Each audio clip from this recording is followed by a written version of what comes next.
anatomical modern humans survived during glacial period where they acquired all this knowledge. So here is the place where we can imagine that possibly in the Bengal Myanmar coast, this Bengal Glacial Coastal Shelf region, because they survived there for 10,000 years during the last glacial period, they were actually refining their language, their skill, their knowledge, their religious concepts. And when it got submerged, they had no choice but to migrate. Not only Egypt, in the entire Mediterranean region, we find Indian characteristics, Indian deities, Indian languages. And at a later date, when they are coming back, I am referring that as reverse migration of India. That I have accepted that challenge. And obviously, I will face lot of difficulties in establishing that, because what I am saying is against the view. And Western world will not accept that straight away, because then it will become that civilization has spread from east to west.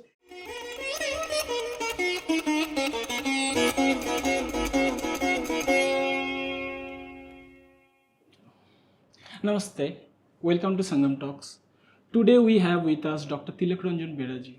Namaste sir. Namaste. Welcome to Sangam Talks. Namaste, thank you. Dr. Tilak Ranjan Beraji will share his thoughts and his profound knowledge which he gathered from a rigorous travel through all over India and many parts out abroad like Turkey, Greece, in order to find what is the the puzzle about the post-glacial, the anatomically modified human beings, the pathway they took, the migration process, and how the Indian fraternities spread all over India and maybe more.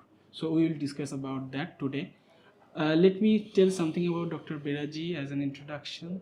Dr. Bera sir, he was a veteran medical officer. Both gave his service in Indian Navy and Indian Armed Forces, Indian Army. After his service, his passion bound him to work in that areas like archaeology and finding the analyze the genetic data to find the pathway the Indian fraternities took, how they spread all over the continent, all over the world. He is also a very passionate photographer. He went to different places of India and he also published few books upon his travels there, like on Ladakh, on Goa, on Northeast, and then finally he published that very articulated book that is called India in Egypt. So without further ado, I will like to ask Dr. Bera sir. So please start the how you build up to this theory of yours, which will give us a very much to thought about on the ancient past of India. Namaskar.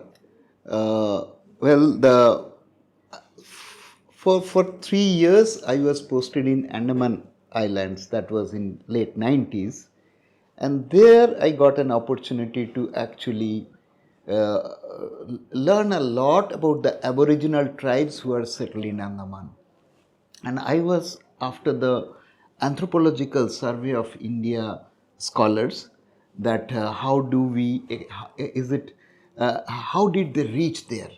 So that prompted me to think that in all probability Aboriginal tribes of Andaman are pre-glacial period genetic identity, and only during glacial period a huge landmass forms in the Bengal Myanmar coast which gets physically connected with Andaman archipelago, and through that land bridge during every glacial period these Andaman Aboriginal tribes managed to enter there, and during interglacial period as the seawater increased they got trapped there. Then when I came to know by discussing with the Anthropological Survey of India geneticists that actually they have detected two groups there in Andaman, M31 and M32 mtDNA haplogroup. Then with my knowledge, with I had extensively studied each tribe, the characteristic of each tribe. We could guess that one group entered during a previous glacial period, that is about 50,000 years ago, that is the Jaroa-Zonges and Sentinelese possibly, and the other group, that is the Great Andaman, is entered Andaman much later because their characteristics are quite different. That suggested that anatomical modern human, which arrived in India 65,000 years ago, continuously lived in India, and as and when Bengal Myanmar coast physically got connected with Andaman, during two such consecutive glacial period, they managed to enter Andaman. That confirms, that is, this is a ground evidence, and this ground evidence confirms that anatomical modern humans survived in India, or India served as the intermediate host where they continuously lived for a period, and that is how they entered Andaman twice and got trapped there. So if the pre-glacial period genetic identities are with us, right now we have two pure groups of pre-glacial period genetic identities in Andaman.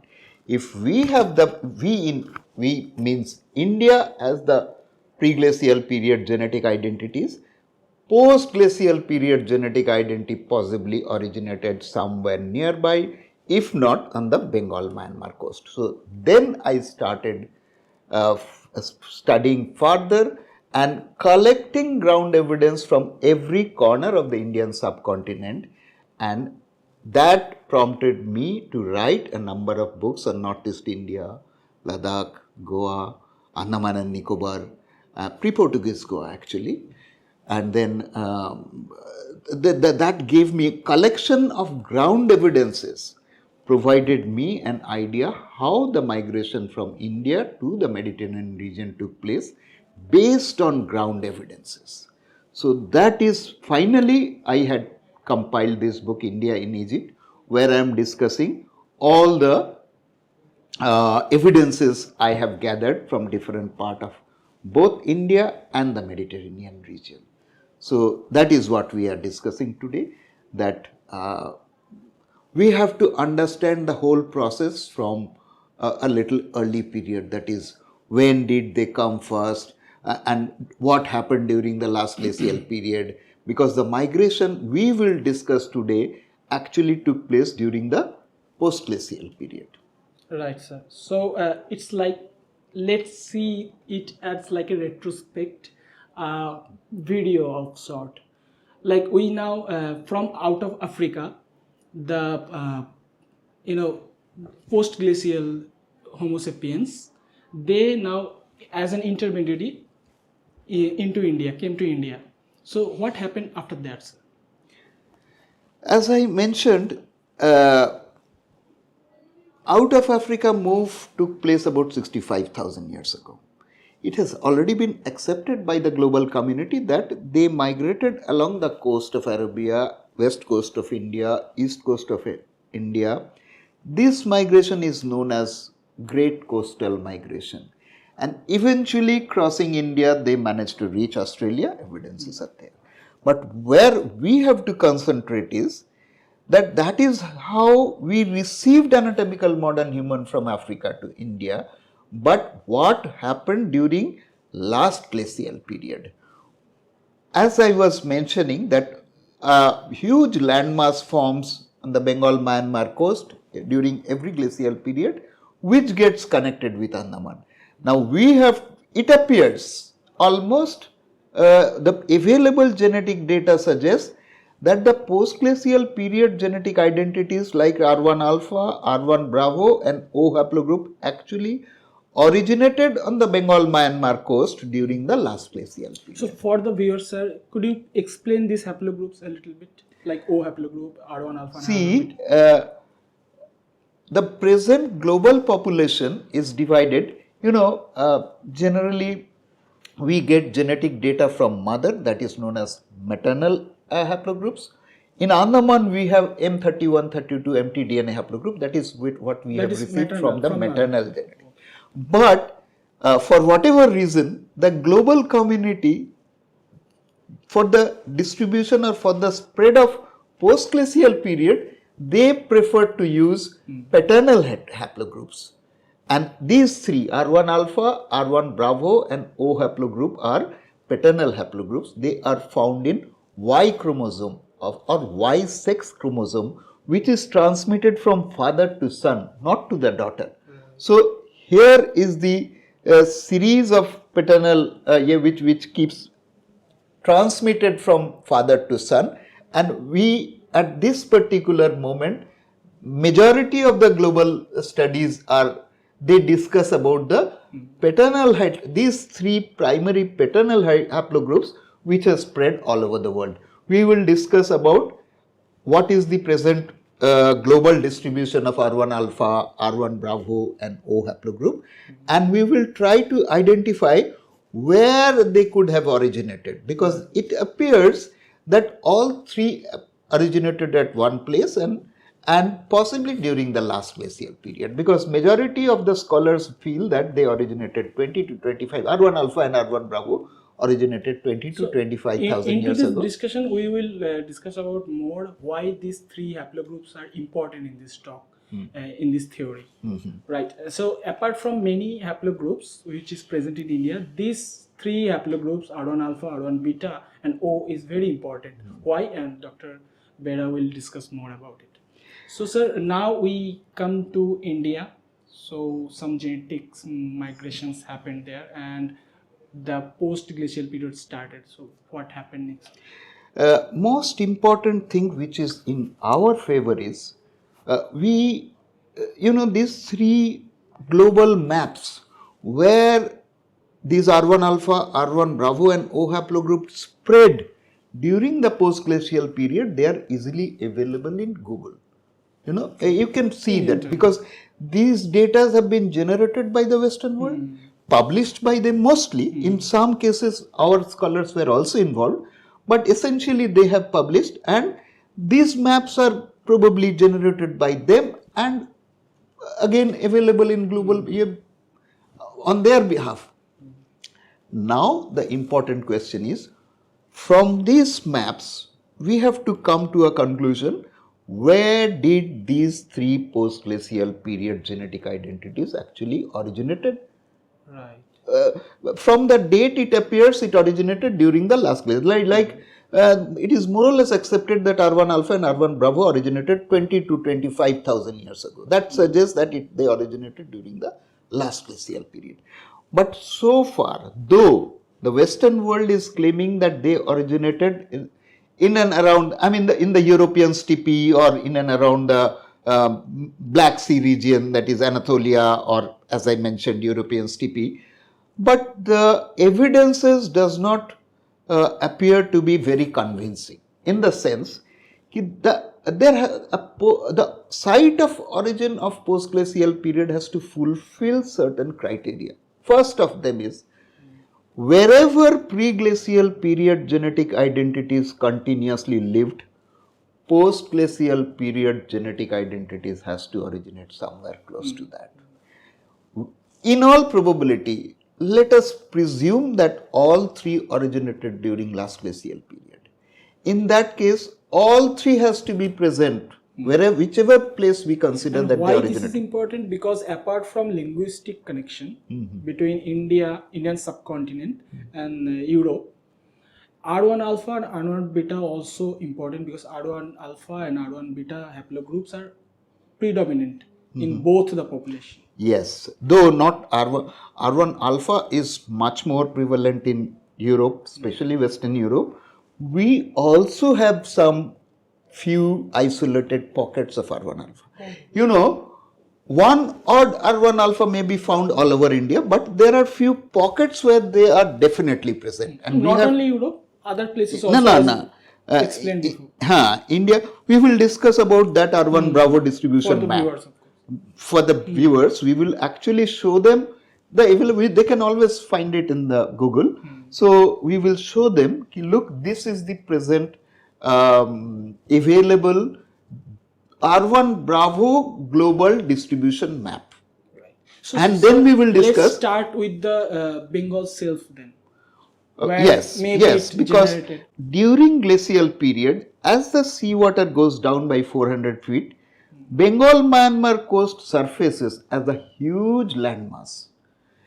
Because we have to explain how did the Andaman genetic identities or Andaman aboriginal tribes entered Andaman. As I mentioned, there are two groups, so they possibly entered during two consecutive glacial periods. But how did they reach there? Because now there is a long stretch of sea between mainland India and Andaman.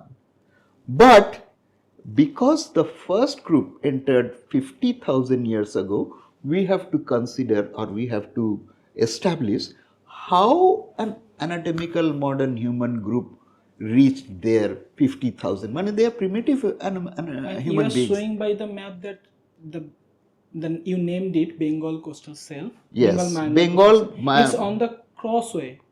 yes, the migration. the landmass which forms between Bengal and Myanmar, I'm actually referring to that landmass as Bengal Glacial Coastal Shelf. That is, it forms only during glacial period. So, and it forms on the Bengal coast. So, I am saying that I'm referring that landmass as Bengal Glacial Coastal Shelf, which gets physically connected with Andaman and forming a land bridge, and along that land bridge, anatomical modern human living in the mainland India entered Andaman. So that makes it logically possible that that is the settle. That's where they settle down for. Yes. Now you have to that understand that landmass we are talking about, Bengal Glacial Coastal Shelf, it did not form for a very brief period. It was there during the entire glacial period. Right, and so that's- roughly about 10,000 years. That's a long. So that's a long time, and communities settled there were refining their language, their culture, their skill, living there for 10,000 years. So we have to search for a place, because during post-glacial period, we find whichever community moved, they created such very refined structure. Even if we consider Göbekli Tepe, suddenly we find a post-glacial period community is constructing something for which you need fantastic stone cutting skill. They must have a concept of animal symbol. They must have the concept of religion, because after all, it has been accepted that Göbekli Tepe is actually a religious site. It's a shrine. So post-glacial period community having all this skill, we have to explain that they were not really hunter-gatherers. That is one issue we will discuss later. This also, like that whoever created that, they had by then, that is 12,000 years ago, they had developed a lot of skill and a lot of knowledge, and they have formed idea about animal symbol, they have formed idea about religion, and even the architecture of a shrine. So we have to think that where anatomical modern humans survived during glacial period, where they acquired all this knowledge. So here is the place where we can imagine that possibly in the Bengal Myanmar coast, this Bengal Glacial Coastal Shelf region, because they survived there for 10,000 years during the last glacial period, they were actually refining their language, their skill, their knowledge, their religious concepts. And when it got submerged, they had no choice but to migrate. So And as we you have to mentioned Göbekli Tepe, now sir, let's talk about the migration process. Yes, you have to understand how did they reach there. I mean, if they were Indian origin people, they have to reach there from following certain path. And what are the evidences available along Just those for paths? information, Göbekli Tepe is a ancient archaeological site in Turkey. So it's too much far than Indian Yes. subcontinent. So my emphasis is, in this book I have elaborately described the migration paths. Essentially, that migration path links India with the Mediterranean region. And even Göbekli Tepe is in the, we keep referring a territory as cradle of civilization, as fertile crescent. This Göbekli Tepe, it's Mesopotamia, Sumer region, where the Western world has identified that they have found a lot of evidences of early people or skilled people or civilized people living there.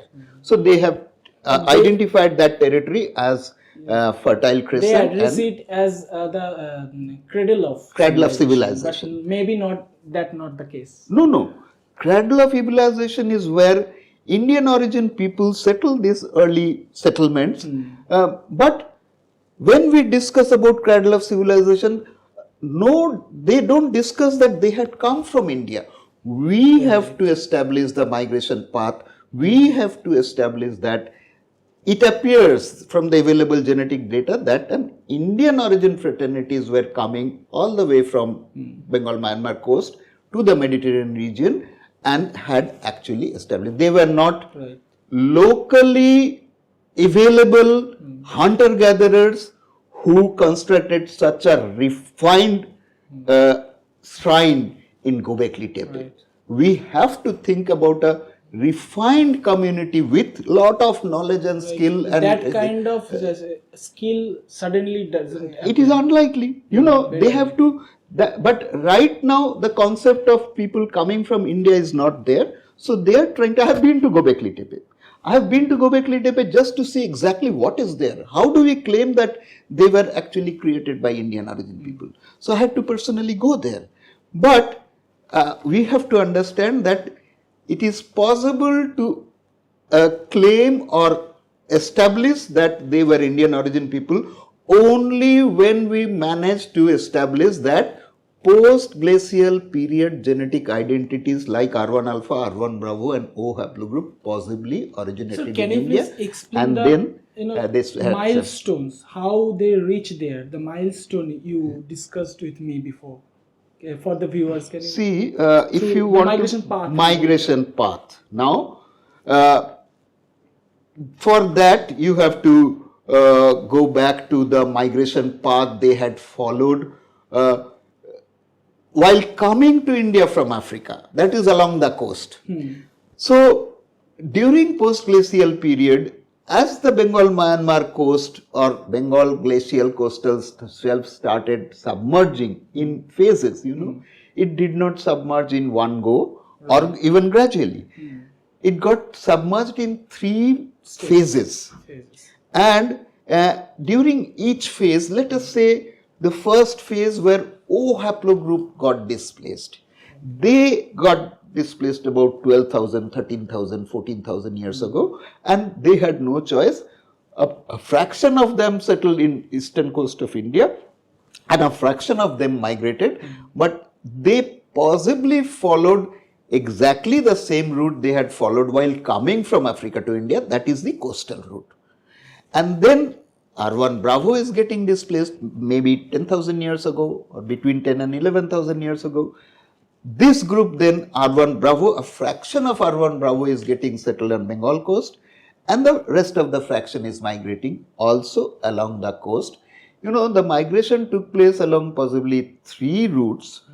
First, we have to understand that they definitely migrated along the coast, and at a later date, when Himalayan rivers started flowing, they followed trans-Himalayan migration. When Himalaya became suitable for human settlement, they followed trans-Himalayan migration route, and the third route is through central region of India, when they followed possibly the Narmada migration route, all of them converging near Gujarat coast, that is on western coast, and thereafter they followed Persia, Persian Gulf. At that time, initial stage, it was possibly a landmass, and gradually water, as the sea water increased, Persian Gulf gradually got extended. 3 phases you mentioned.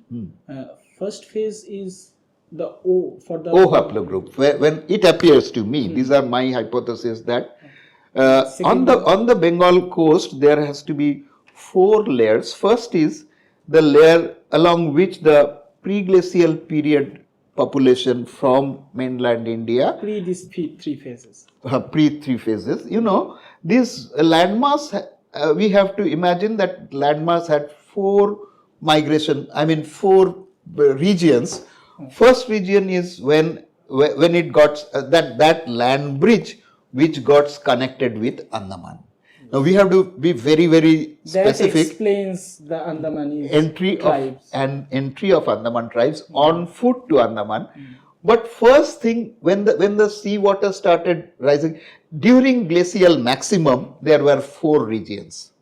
Now I have given maps to explain that definitely there were four regions when during glacial maximum. Glacial maximum is the period when the sea level goes down maximum. I mean, when the temperature is low and sea water goes down to its bare minimum, and then when the area of landmass is highest. So that is glacial maximum, and there are 4 layers. First, what happens when it starts submerging, that area which actually connected with Andaman, that land bridge, that got dissociated.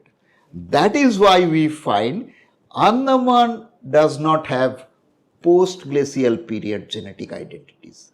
Andaman only has pre-glacial period genetic identities, M31. There is no O haplogroup, there is no R1 alpha, R1 bravo in Andaman. Andaman aboriginal tribes we are talking about. Only pre-glacial period could enter there, because first thing which gets submerged is this landmass which used to get connected with Andaman. Then the rest we have to divide into 3 territories. After that, we have to deal with the O haplogroup. Post-glacial period haplogroups. Started. O is the first one which gets displaced. So the first phase of migration of the O haplogroup takes place. Now, obviously they had migrated. We will show a map how exactly R1 O haplogroup and R1 bravo migrated along the coast. At this stage, let us accept that pre-glacial period were present only in Andaman, and that is possible when the land bridge gets connected. And the rest, all 3, are post-glacial period genetic identities which remained on the Bengal-Myanmar coast. And as the seawater increased more and more, each area submerged. When it submerged, that displaced a particular genetic identity which moved with its respective language and their cultural characteristic. And we find all of them reaching Mediterranean region. And as you have asked, very nice question, that what was my point is, first migration was possibly just the reverse route along which they had come from Africa, that is along the coastal route. Then comes, we have to imagine that when these 3 regions submerged, as the seawater kept on increasing, that area today has become Bay of Bengal, a sea but with very shallow level of water.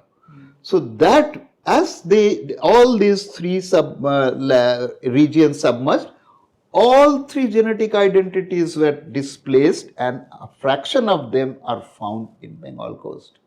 In the sense, eastern coastal India. Right. And all 3 of them migrated, but we have to keep in mind, among these 3, O and R1 bravo definitely migrated along the coast, and R1 alpha, by the time R1 alpha got displaced, that is the 3rd group, it was much later, that is about 6,000 years ago. So that implies that R1 bravo is older than R1 alpha.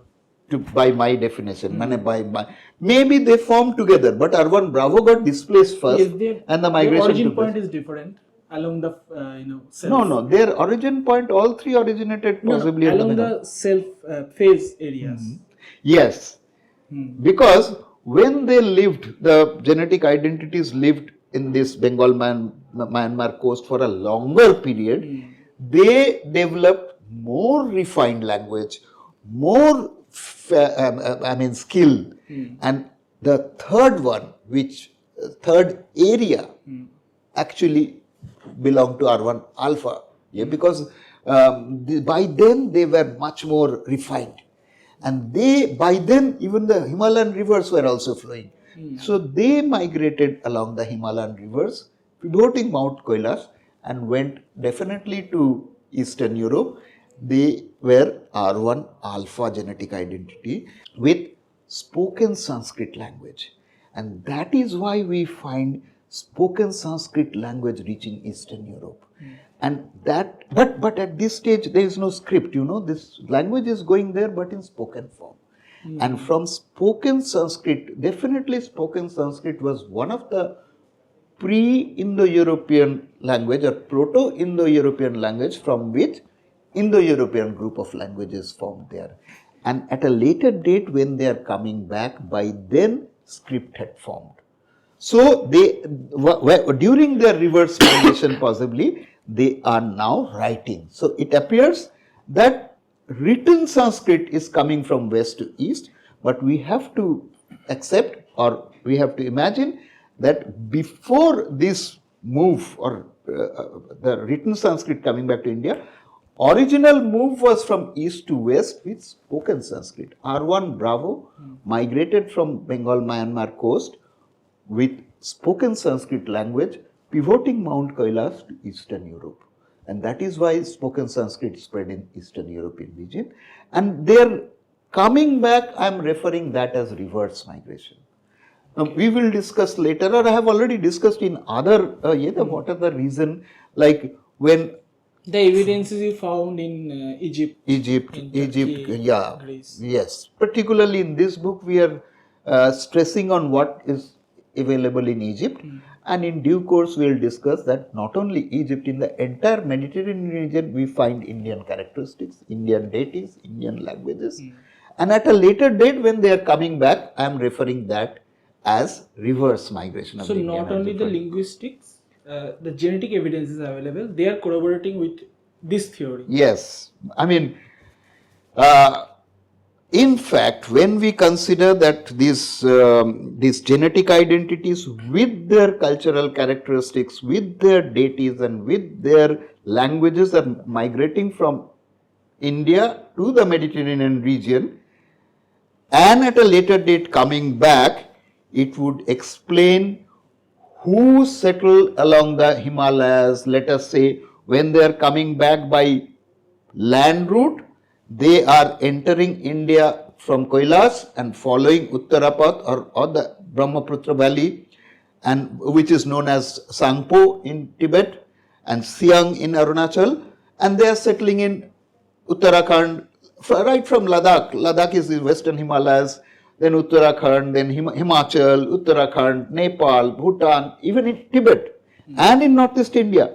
Once we understand that these people are actually reverse migration Indian origin people who are coming back with the reverse migration languages like Tibeto-Burman and Austroasiatic, it would make our idea clear who has more ethnic connectivity with India and why.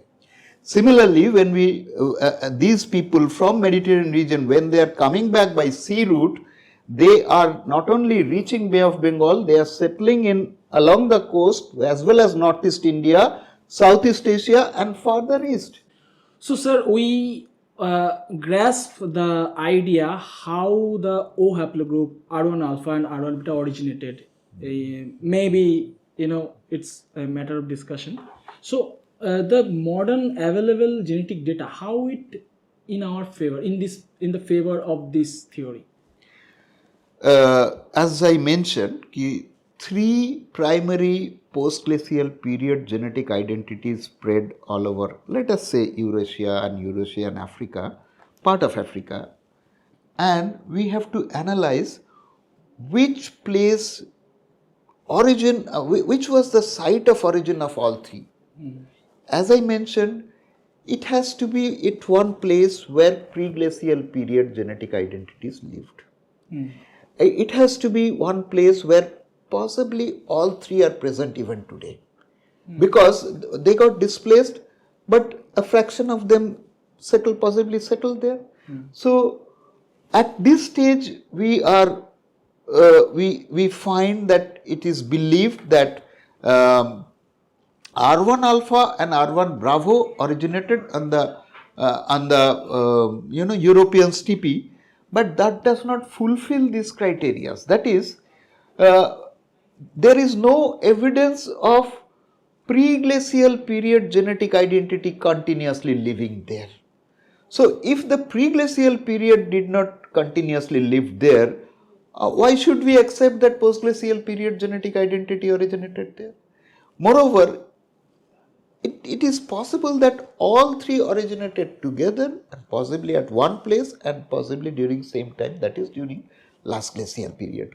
So, all three of them are not there. In any case, this European region was possibly not suitable for human habitation during glacial period, because even now when we consider European steppe or northern Europe or around Red Sea region, Black Sea region, during winter it becomes so difficult, and during glacial period that winter extends for 10,000 years. So, in all probability, anatomical modern human did not live there continuously. So, this is it is claimed that it R1 alpha and R1 bravo, but when we consider that they originated during 20 to 25,000 years, that period is glacial period. Now, there is no evidence that during glacial period continuously anatomical modern human lived there. So, at this stage we have no choice but to consider or think where else they could have originated. These are R1 alpha, R1 bravo, and here is a territory which suits all the criteria required for origin of the post-glacial period genetic identities. That in Andaman we have pre-glacial period genetic identities. We have to imagine a landmass forming in Bengal Glacial Coastal Shelf to explain how the Andaman Aboriginal tribes entered Andaman, and we find all three present in Bengal region, R1 alpha, R1 bravo. Now, out of these three maps, R1 bravo is the most important map, because though today there is highest concentration of R1 bravo in Western Europe and in pockets in Central Africa, but there are few pockets in India as well, and most importantly, there is a pocket in the Bengal coast which nobody is discussing. Nobody is discussing how this patch has come. Have they come from Western Europe or from European steppe? Then why there is no pocket of good concentration of R1 bravo anywhere nearby? So, nobody is discussing that how to explain this definite patch of R1 bravo on Bengal coast, whereas when we think that it originated on the Bengal Myanmar coast, and when this Bengal Myanmar coast submerged, obviously a fraction of them would settle here. So, that is clearly explained there. So, considering that post-glacial period genetic identities, all three of them originated on Bengal Myanmar coast, is much more logical. But our geneticist has to understand this, explain that, and I am not a geneticist, I am only analyzing available genetic data, because I have explored this subcontinent so thoroughly that all these questions came to my mind, that where pre-glacial period genetic identities have survived and live even come up today. With this logical outcome. Yes. And sir, our genetic, there are 2-3 issues our geneticists have to explain. One is, rather they have to think if they can establish that. First one is that if we consider that this is the site, that is the Bengal Myanmar coast is the site of origin of R1 bravo, then we can easily explain this patch. And if we explain the migration path along the coast initially and thereafter Trans-Himalayan, whether that explains every patch which is found in this map. Present day. Please explain this patch. Yes, because this is like a jigsaw puzzle. The migration path has to explain each such territory which shows a pocket. Now, let me show you the map which actually explains that. Now, if the migration starts from east coast of India and follows the east coast and then west coast, then all these patches can easily be explained like and answers that jigsaw puzzle. How did they reach different point? And then we find when it passes through Persian Gulf, one fraction entered this side towards the Arabian territory, and the other fraction entered Indus Valley civilization. And of course, Indus Valley civilization received R1 Bravo from Kailash territory also. So if you actually go into the details of the map I have published in the book India in the Egypt. pathway on the Arabian Sea and the Red Sea, there should be some land bridges there, right? No. This is a continuous path. They are actually migrating along the coast. They are migrating along the coast like they had come from they have followed the path to reach India from Africa. They are following. Now you see the catch. Catch is, here is a patch which is not continuous. So, but when they were passing through Persian Gulf, they can enter this region, and that is why we find a patch here.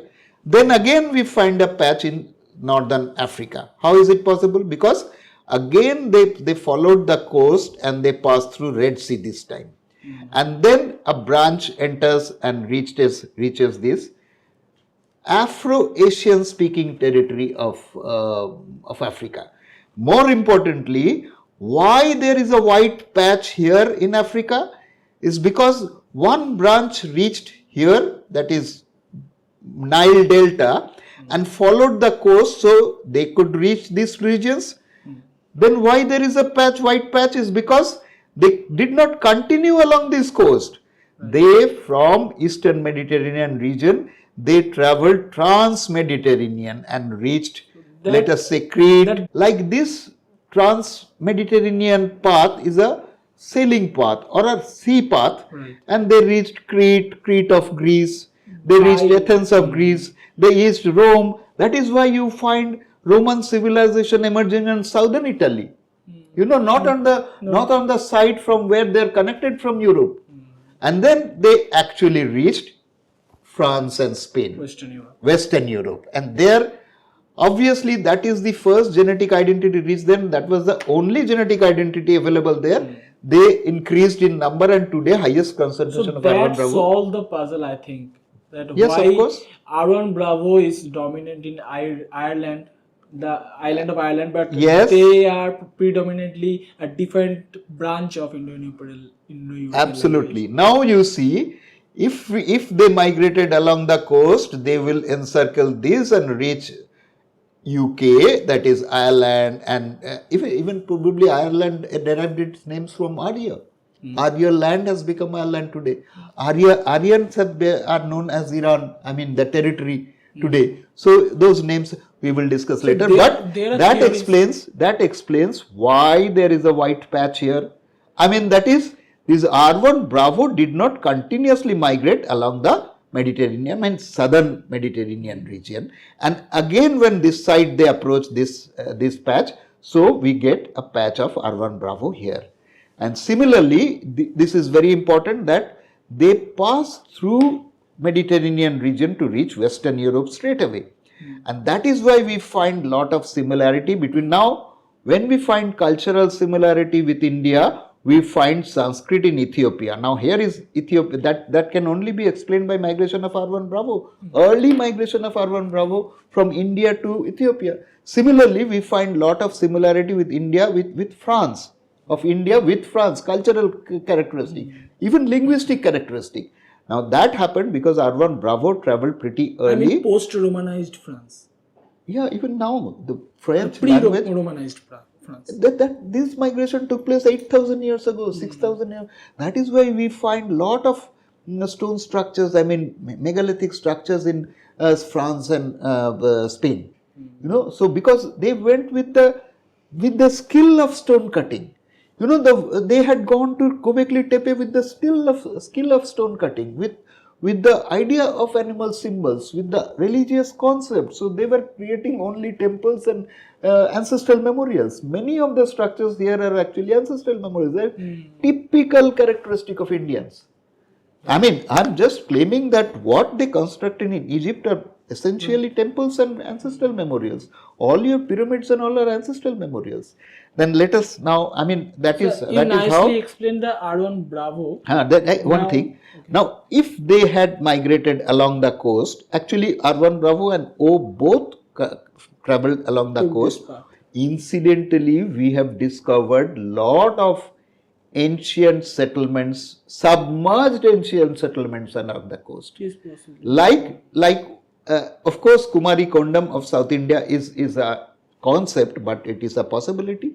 Then Pumpuhar on the Tamil Nadu coast is we have detected some structures there which were definitely man-made but submerged now, and definitely in the Gulf of Kambat cultural complex. And now we are doing lot of studies in submerged Dwarka. So obviously they had passed along the coast, they had developed some settlements which can, I mean, how refined were those settlements, we have to ponder, because whatever they constructed has submerged 10 to 12,000 years ago. But even now, after 12,000 years of submersion, they can be detected as settlements. That is by itself confirms that not only they were definitely not hunter-gatherers.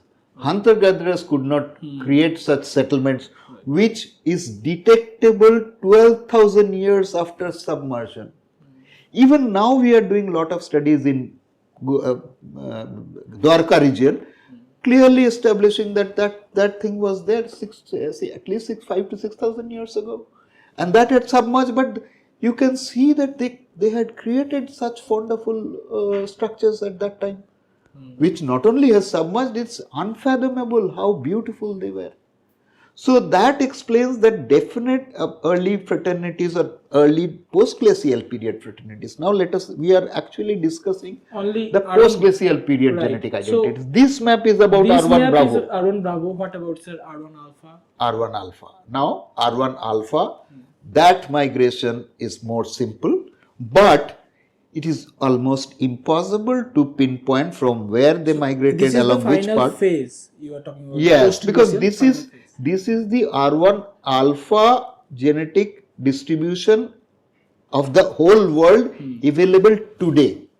So in the Bengal Glacial Shelf, they have the most time to even this distribution also does not exclude that when the Bengal Myanmar coast or Bengal Glacial Coastal Shelf submerged, even R1 Alpha originated there and settled here, and from here they migrated, as I mentioned.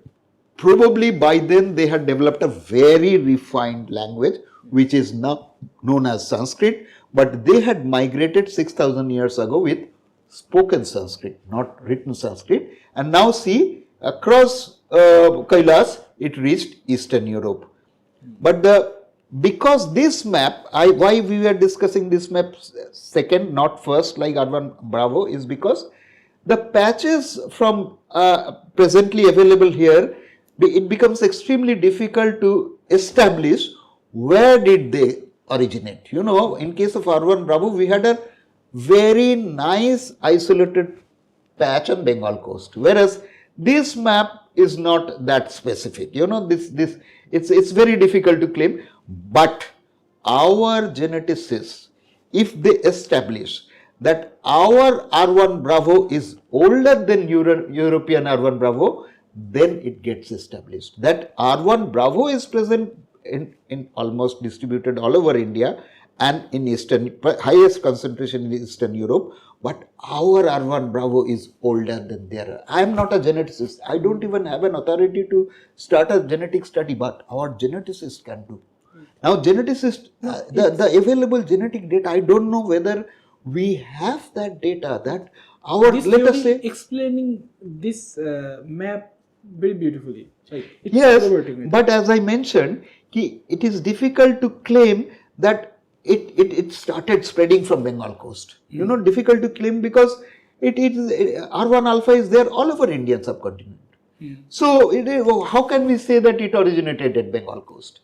But presence of R1 alpha also on Bengal coast gives us a yeki not only R1 Bravo, even R1 alpha is also present on Bengal coast. So our hypothesis that all three of them originated on Bengal Myanmar coast is acceptable even with this map. And as I mentioned, they traveled across Kailash to Eastern Europe with spoken Sanskrit, and at a later date they came back from there and got distributed in many parts of India. But in case of R1 Bravo, I don't know how many of them came back, because we don't find this much of distribution of R1 Bravo in India. We have only few pockets.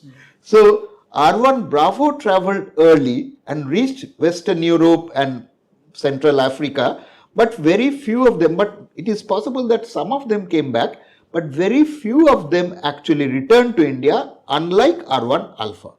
That is why we find a lot of Sanskrit speaking people coming back to India, but this time, because they had developed script by the time they were returning to India, they created lot of Sanskrit, ancient Sanskrit texts. And we now depend on Sanskrit texts as our primary source of information about ancient India. But where people from this O haplogroup and R1 Bravo possibly returned with Pali. So, sir, what about O haplogroup? Beyond the eastern limit of Indian subcontinent, can you find any traces to the west? Let me now concentrate on what happened to O haplogroup. Now, again see that if R1 alpha, R1 Bravo and O, all three originated on the Bengal Myanmar coast, then as it submerged, a fraction of them settled on Bengal coast. In this map confirms that Bengal coast does have a fraction of some O haplogroup.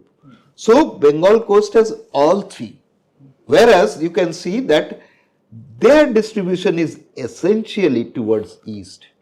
But again, we have to consider, because we have to make this map absolutely foolproof. Now you see that they migrated towards east, all right, but there is a patch of in Madagascar. So, our migration path has to include that also. So we have to consider that actually R1 O haplogroup also migrated along the coast to the Mediterranean region. And a fraction of them from there followed east coast of Africa and reached Madagascar. That is how we explain that O haplogroup according to actually. this map, there is presence of O haplogroup on the Mesopotamian area also. No, I mean Mesopotamian area is there, but only few patches. But not even the Mesopotamia. Mesopotamia is somewhere here. Sumerian Mesopotamia is somewhere here. So this is a very valid question, very intelligent question, that this map does not show O haplogroup in the Mediterranean region. So why we are saying that they went to Mediterranean region, even O haplogroup went to Mediterranean region? Now I have my own way of explaining that. Of course, O haplogroup had gone to Mediterranean region, but today they are considered as transformed into something which is little different, and they have been referred to as J1 and J2. Now see the distribution of J1 and J2. Now this is the exact territory where our O haplogroup and R1 Bravo had lived since 10,000 years ago. Now, so for the viewers, J1 and J2 is most probably considered as the Semitic haplogroup. Yeah, so we will, I'm trying to explain from genetic point of view. We will not go by ethnic here, because of course. Then comes who were the and that. Right. The idea is, incidentally, it is considered that origin of J1 and J2 is not as old as R1 alpha and R1 Bravo. You know, R1 alpha and R1 Bravo was probably originated 20 to 25,000 years ago, whereas J1, J2 is considered as a much later So origin. traditionally, we think that J1 and J2 is older than R1 alpha and No, R1 no. bravo, but that's not the case. No. That is not I mean, geneticist possibly. I have to read further, and if geneticist can go, they can tell even more specifically exactly when did it. But as far as I know, the Western world considers R1 alpha. That is, the geneticists have confirmed that R1 alpha, R1 bravo originated 25,000 years, at least 18,000 years ago. That is during last glacial period. Whereas origin of J1, J2 is not that old. And as per our if R1 bravo and R1 and O haplogroup lived in this region for 10,000 years together, I don't know whether we can consider that has given rise to, which is now identified as J1, J2. Because there is one thing which I have noticed, that is, Israel has given visa to Mesos, some of them. Now, Meso territory is Northeast India, which is essentially O haplogroup territory, and Israel area is J1 territory. So obviously that J1 has some similarity with O haplogroup. That is, see, nobody is writing that they have confirmed genetically before giving visa to Israel, to Mesos. But we have to consider Israel being a very advanced country. Possibly they have done genetic matching before actually accepting Mizoram's as some Mesos, a fraction of Mesos as remnants of one of the lost tribes. Right. So that is there here, that you are one of our lost tribes, so we will give you visa, and that is how.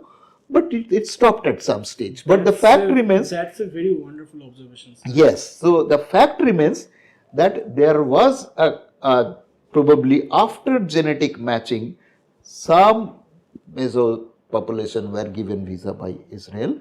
So that confirms that whatever is the present genetic identity of A actually matches with even O haplogroup, which is the Northeast India has essentially O haplogroup. And is the similar thing happened to the southern Indian areas? That's a different altogether. That what are the migration routes? Why we find Sanskrit speakers in South India, and because that is essentially all these reverse migration people, reverse migration O haplogroup, reverse migration O haplogroup has not only settled in Northeast India, as I mentioned, they have settled in Southeast Asia. They have gone further east.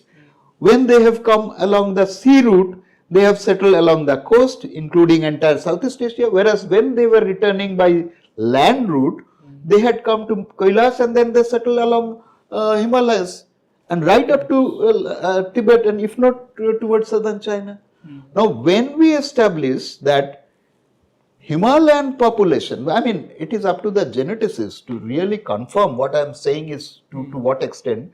My view is we have to consider that post-glacial period genetic identities went from India to the Mediterranean region and at a later date came back to India. Now, the land route people, the migration community, they had settled in the Himalayas right up to Tibet, and in Northeast India, that is Arunachal and rest of Northeast India. And the sea route had settled, again they have come back to Mediterranean, to Bay of Bengal, and then have entered and settled in Northeast India as well as Southeast Asia as well as further east. So if we manage to establish this, that the Himalayan population are actually nothing but reverse migration Indian origin people, or Tibeto-Burman speakers and Austroasiatic speakers are actually reverse migration Indian origin language back to Northeast India, Southeast Asia, then we benefit. Geopolitically, it gets, we benefit in the sense that then we manage to scientifically explain that these people are actually descendants of Indian origin people who are coming back from the Mediterranean region, and evidences are random. Lot of evidences are there. That is precisely what I am doing for the last 30 years. I have compiled some of them here and I am about to publish them rigorous traveling. Yes, because you can't only imagine that they had gone there and come back. You have to go back there. You have to search in Mediterranean. Which are the evidences which may have come from India? Which are the deities? Which are the physical features? How to really claim that your Horus is our Hori? You know, we have to establish that Horus has a mythical eagle as his associate. Hori or Vishnu, here we have Gorur, which is another mythical eagle as his associate. Our Lakshmi is identified there as Isis. Another name of Lakshmi is Sri. Now, we can't only associate that with there are many phonetic implications. Of course, so that is precisely what I have given. You know, this is a. What you thought about that ASI, ANI rhetoric, sir? That's a very interesting question. Now, you know, one particular study identified that the genetic identity of Northeast is little different from genetic identity of South India. And they have, for whatever reason, named those two genetic identities as ancestral North Indian and ancestral South Indian. ASI? Then they have confirmed that ASI has more connectivity with Andaman genetic identity. Now see, my view to explain this, now nobody is explaining how Vindhya Parvat can divide India into two genetic territories, because Vindhya Parvat is no barrier. You know, it's a very minor hill. Unlike Himalayas, Vindhya Parvat cannot serve as a physical barrier to give two genetic divisions. Exactly. Then why the geneticists are finding issue?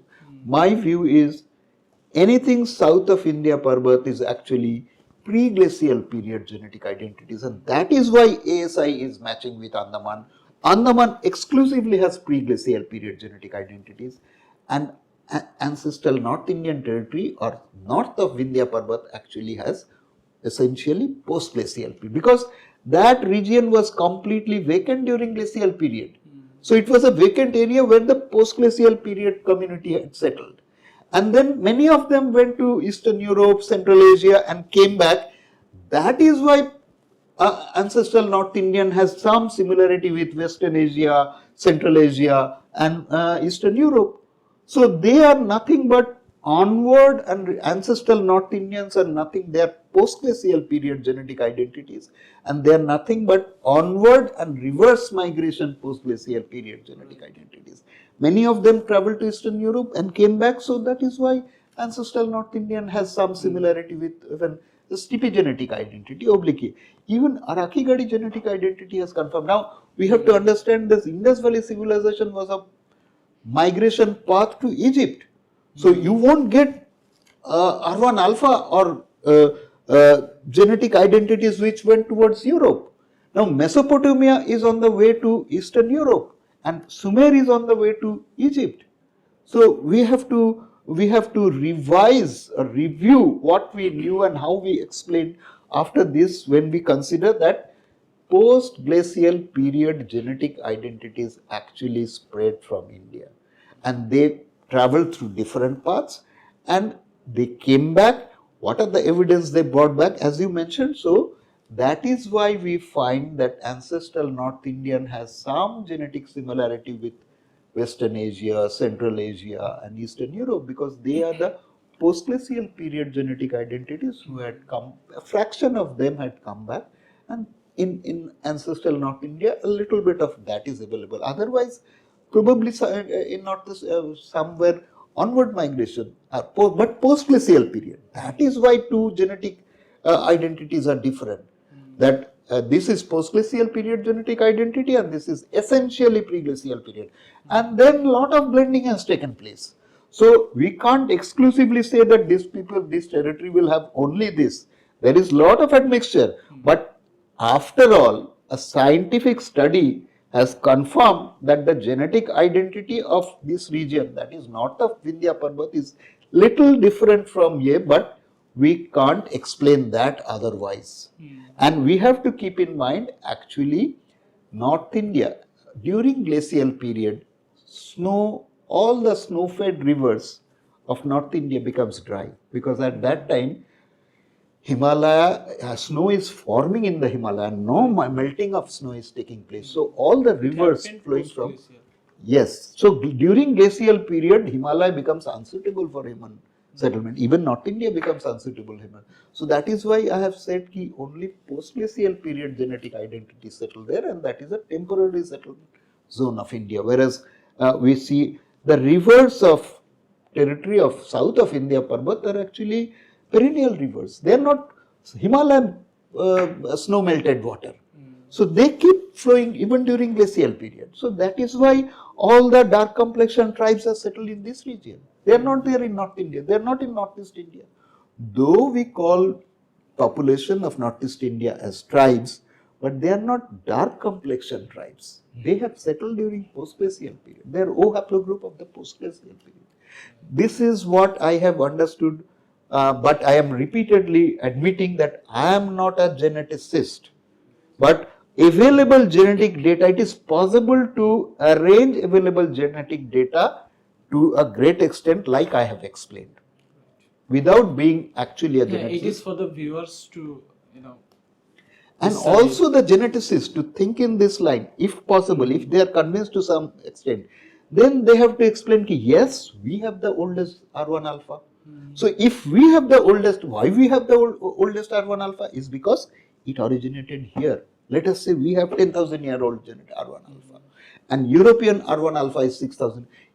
Clearly it will establish that then we have the grandfather and you have grandson. So the migration has to be from this side to that side.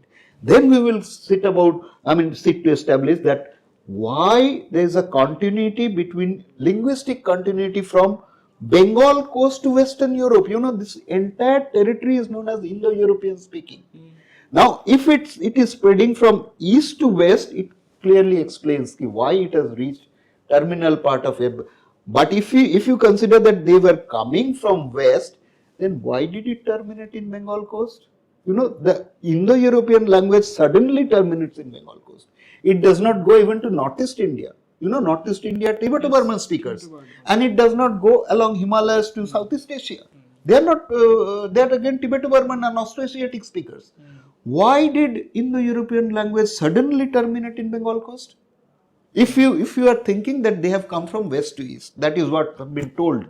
I mean, that is the existing view that Indo-European languages come from west to east.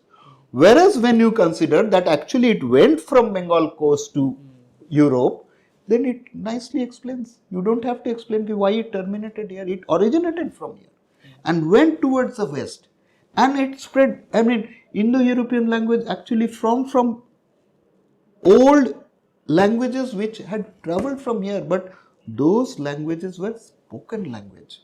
So we can't prove that. Why don't we have scripted language? Script is forming much later and in the Mediterranean region or in the West.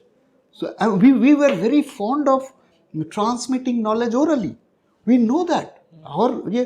Megasthenes had clearly written that I have visited a territory in India, that is Gangaridhi in his Indica, where there was no script, whereas it was a very refined culture. There were 6 types of judges who were dealing with different domain. You know, somebody was revenue, somebody was trade, and they had such refined administrative rules. It is unbelievable that they don't have any script. We were not having script for long. We were very happy transmitting knowledge orally.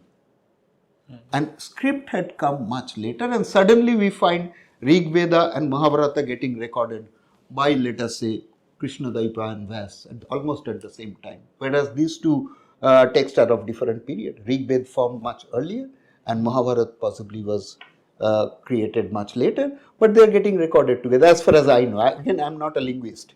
So I am gathering information from all possible sources. Then only I am able to arrange them in a meaningful manner which explain all the puzzles of India. And I am ready to face any question for that matter. But I request the geneticists to consider what the way I am thinking. I may be wrong. I don't mind accepting that, but there has to be a There better are many explanation. theories available. No, It is not that. Somebody has to explain how Andaman communities reached there. Nobody is explaining that. Nobody even considering glacial period. Nobody even considering that unless there's a huge landmass is forming during glacial period, how did, after all, they have not traveled by spice jet, they have not traveled by aircraft or by ship. So they had no, I mean, only where, I mean, 50,000-year-old human fraternities could have reached a place where they could have walked into that territory. Nobody is discussing all these ground evidences. Then that is the problem. I would request the geneticists to consider, if I don't, I mean, I don't mind if they explain all these ground evidences in a with much better scientific explanation. That's great, sir. I mean, these theories, geneticists need to, put some lights on, and hopefully in future we will establish a more prominent form of this theory. So, sir, you mentioned Ganga Hridi, and we have a conversation with Dr. Bera before. So, can you tell me about your future plan? What you are Well, working on? immediate plan is what I am working on is, and I am visiting those territories, because unless I visit, let us say, Turkey, Greece, Jordan, Israel, I can't say that I am expecting this there. That is not really convincing. You know, I am expecting this. I don't work like that. I had to personally visit with my pension, government pension. I had to personally visit those places to collect ground evidences, then only discussing that this is what I have seen there. And nobody is explaining, nobody is even thinking that Indian origin people went and established not ancient at all an civilizations easy in. task. No, that I have accepted that challenge, and obviously I will face lot of difficulties in establishing that, because what I am saying is against the view. You know, and Western world will not accept that straight away, because then it will become that civilization has spread from east to west. But if you notice, 300 years ago, Western scholars used to discuss everything has come from the east.